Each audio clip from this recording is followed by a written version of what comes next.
Hi friends, आइए हम जानते हैं आईटीएटी क्या होता है एंड आईटीएटी में जो अपील की प्रोसीजर है वो क्या है और किन किन इंपॉर्टेंट पॉइंट को आपको ध्यान में रखना है जो जब आप ये अपील फाइल करें। ITAT is income tax appellate tribunal जिसमें इनकम टैक्स से रिलेटेड अपील फाइल होती है।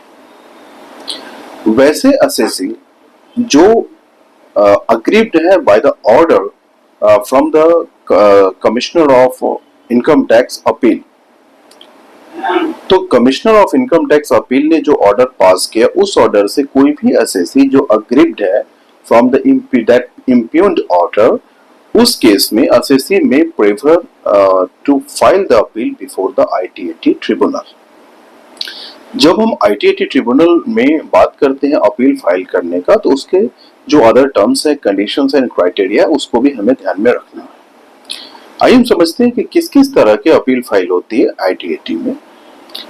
आईटीएटी में जो अपील फाइल होती है वो टैक्स अपील होती है। जो दूसरा होता है वो क्रॉस ऑब्जेक्शंस का होता है। इसके अलावा जो है वो स्टे एप्लीकेशन का होता है और इसके अलावा जो है मिसलेनियस एप्लीकेशन होती है। तो इस तरह से हम जो अपील फाइल करते हैं आईटीएटी में, यानी miscellaneous application means rectification of application.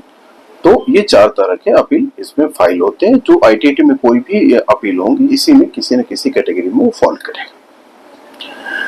जैसे हम अगर अपीलेट अथॉरिटी या मैकेनिज्म की बात करें इनकम टैक्स में, तो जो फर्स्ट अपीलेट अथॉरिटी है that is the CIT appeal, commissioner of income tax appeal, and ITAT income tax appellate tribunal is the second and the last fact finding authority in income tax appeal mechanism।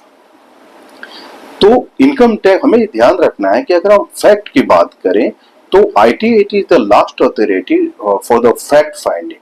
तो जो fact finding है वो ITAT will be the last authority and is the last authority for any types of matter related to the be it tax appeals or be it cross objections or be it a stay order और be it miscellaneous applications।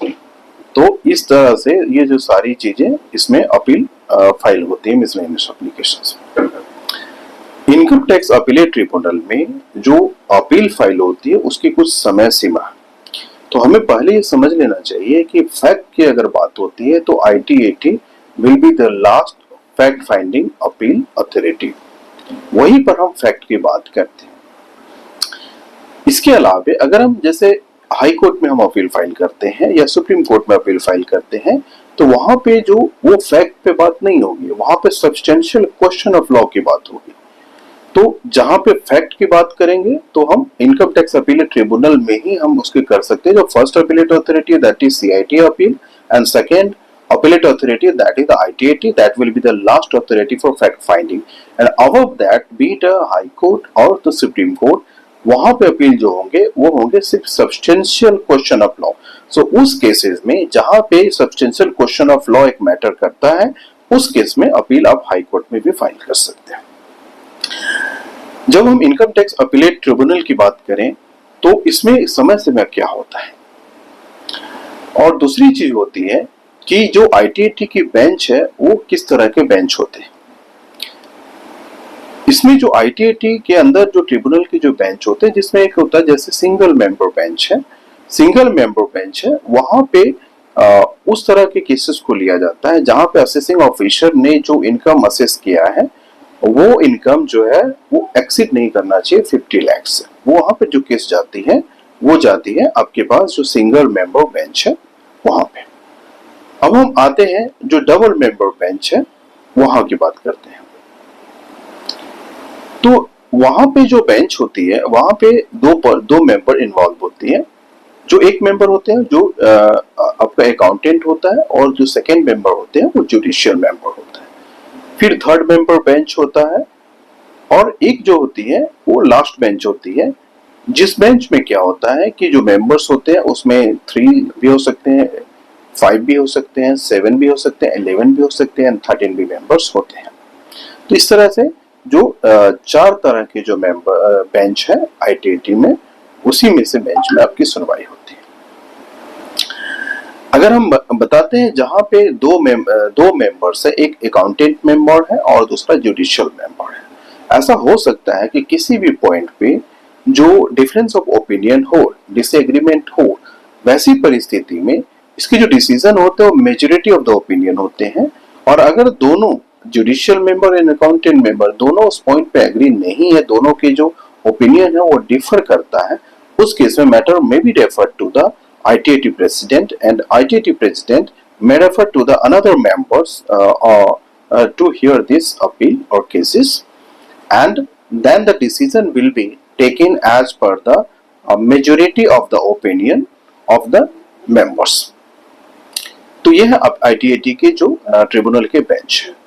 अब हम आते हैं कि जो appeal file करने का वो टाइम पीरियड क्या होता है कि to file the appeal before the ITAT tribunal within the time frame. वहां पर जो पीरियड है वो 60 डेज का पीरियड है। और किस डेट से 60 डेज काउंट होगा? From the date where the CIT appeal has communicated the order to the assessee, वहां से काउंट होगा। आपको उस डेट से काउंट होके विद इन 60 दिन के अंदर आपको अपील फाइल करनी है। अब एक इंपॉर्टेंट पॉइंट होता है कि अपील जब हम फाइल करें, अगर उसमें 60 दिन क्रॉस हो गया, एक्सीड हो गया, तो क्या करें? ITAT जो ट्रिब्यूनल है may admit any appeal even after the expiry of the said period, provided that कि आपको कुछ ऐसी कंडीशन होनी चाहिए जिसके तहत आप अपने अपील को टाइमली प्रेजेंट नहीं कर पाए। तो there must be a sufficient cause और reasons that have prevented you for not presenting the appeal within the time frame। ये इंपॉर्टेंट है। दूसरी चीज होती है कि जो लिमिटेशन पीरियड है, सेक्शन 253 सबसेक्शन 2, जो लिमिटेशन पीरियड है वो कब से आपको अप्लीकेबल होंगे?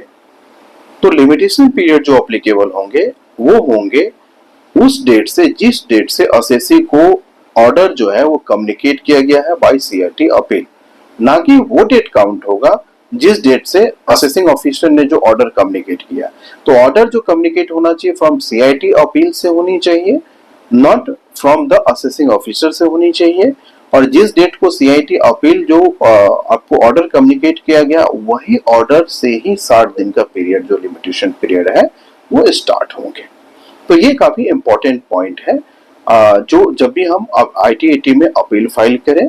और आपको जो की इंपॉर्टेंट पॉइंट है बस ये ध्यान रखना है कि जो 60 दिन का पीरियड, अगर आपको CIT अपील की तरफ से कोई भी ऑर्डर कम्युनिकेट नहीं हुआ है, हाउएवर असेसिंग ऑफिसर ने आपको ऑर्डर कम्युनिकेट किया है, तो आपके लिए जो लिमिटेशन पीरियड स्टार्ट होंगे वो पीरियड नहीं होंगे जहां से असेसिंग ऑफिसर ने ऑर्डर कम्युनिकेट किया। वो ऑर्डर कम्युनिकेट होना चाहिए CIT अपील, जिस डेट से CIT अपील ने ऑर्डर कम्युनिकेट किया असेसी को, वही डेट से पीरियड ऑफ लिमिटेशन स्टार्ट होंगे और जो 60 दिन का पीरियड है। To get more information related to the appeal filing before the ITAT, kindly subscribe our channel, like it, share it. To get more information related to the income tax litigation and appeal to the CIT appeal or ITAT tribunal appeal or the High Court appeal, you will get all the latest information related to that. Thank you for watching this.